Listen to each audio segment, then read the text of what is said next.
Est-ce que vous savez que le christianisme est la seule religion, dans toutes les religions qui existent sur cette terre, qui présente un Dieu souffrant?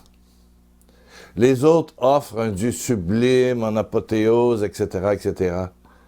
Mais avec Dieu, en Jésus-Christ, à travers la Nouvelle Alliance, qui est le Nouveau Testament, Jésus qui est Dieu, Dieu qui se fait en Jésus, c'est son Fils, vit notre souffrance, habite notre souffrance, porte notre souffrance. Et un Dieu souffrant.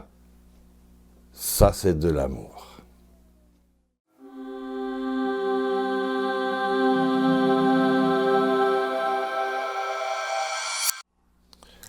Oui, le christianisme, notre religion chrétienne, moi je suis catholique, baptisé catholique bien sûr,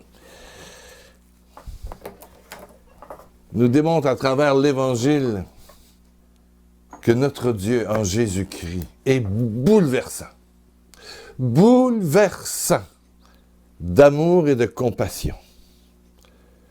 Cette jeune fille, 14-15 ans, ce jeune homme, 17-18 ans, qui vit la nouvelle de l'annonce que leur père va mourir et qui a peut-être quand même une quarantaine d'années.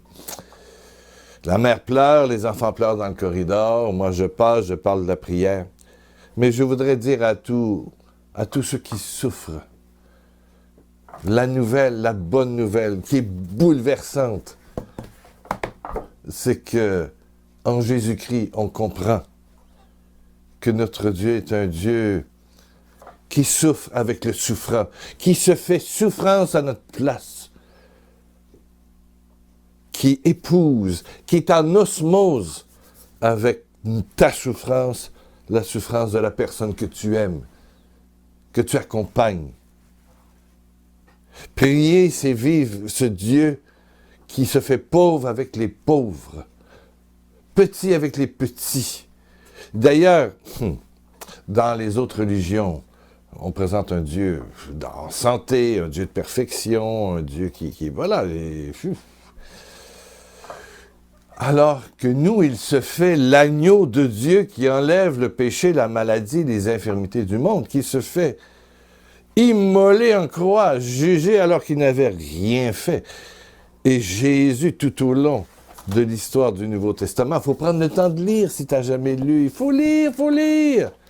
Jésus qui est proche des malades, Jésus qui se fait un avec tellement, mais tellement de monde, incluant les voleurs, les prostituées, les lépreux, les rejetés, les différents, et offre toujours sa présence. Il n'attend qu'une chose, c'est ta foi, donc ta confiance. Mais la confiance, c'est de l'amour. C'est de l'amour. T'acceptes que Jésus soit avec toi. Prier, c'est se sentir avec. C'est dire, je vais voir tel malade. Merci d'être en moi, dans ma souffrance, dans ma tristesse et dans mon père malade pour le cas de ce garçon et de cette fille. Peut-être toi pour ton mari, peut-être toi pour ton père, peut-être toi pour ta mère, peut-être toi pour un de tes enfants qui est malade, qui a eu un accident de voiture ou je ne sais quoi. Dieu est le Dieu de la souffrance. Et c'est ça qui est bouleversant. Et on ne peut pas commencer à vivre la vraie prière chrétienne si on ne sait pas cette nature de Dieu qui est d'aimer et d'aimer jusqu'à porter le fardeau de l'autre. Il nous le dit à nous. Il le fait lui-même. Il a dit, portez le fardeau les uns les autres. Tu trouves ça dans le Nouveau Testament. Tu vas trouver ça dans Matthieu. Oui. Portez votre croix. Donnez à manger à ceux qui ont faim. Allez visiter les malades, Matthieu 25, etc., etc. Ne jugez pas, sauvez. Voilà le Dieu qui porte, qui est avec nous. Prier, c'est être avec ce Dieu qui se fait nous, qui s'est fait, et dans ma religion catholique, quand tu manges l'hostie, qui est le corps et le sang du Christ, Il devient ta souffrance. Il devient ton problème de couple. Il devient ton problème de papa, de maman. Il devient ton problème de jeune fille ou de jeune homme.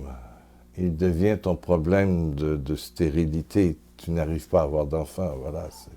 Voilà le Dieu que je connais. Le Dieu du Nouveau Testament.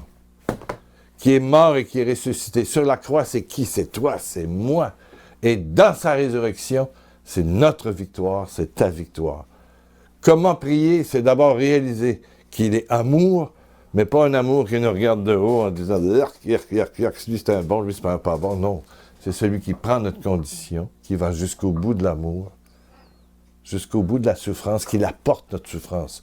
Il se fait blesser de notre blessure, il se fait souffrance de notre souffrance, il se fait la souffrance de la personne que tu aimes. C'est oser vivre avec une personne vivante, mais qui est collée à toi, qui est surtout pas indifférente, non, qui porte ton malheur, qui porte ta tristesse, qui porte ta douleur. Il se fait douleur. Mais attention, il est ressuscité, et c'est ça la victoire, et c'est ça notre victoire. Si tu meurs en Jésus, tu ressuscites avec lui, et tu peux t'attendre au miracle, absolument. Et le miracle peut commencer aujourd'hui. Prions, baisse ta tête, ferme tes yeux. Seigneur Jésus, merci, merci, merci de toucher mon frère, ma sœur, dans sa souffrance, dans sa pauvreté. Oh oui, Père, Père, Père, par Jésus, toi le Dieu qui souffre avec chaque malade, qui accompagne chaque malade dans sa souffrance, qui souffre de la souffrance de chaque malade. Oui, Seigneur, merci de porter cette souffrance, oui, Jésus au Père, pour que la guérison, les prodiges, les bénédictions glorieuses s'accomplissent à travers la résurrection de Jésus. Merci de toucher mon frère, ma sœur en prière. Amen, amen, amen, amen. Faites un tour sur le blog pierrelacroix.com, allez voir ce qui est offert. Alléluia.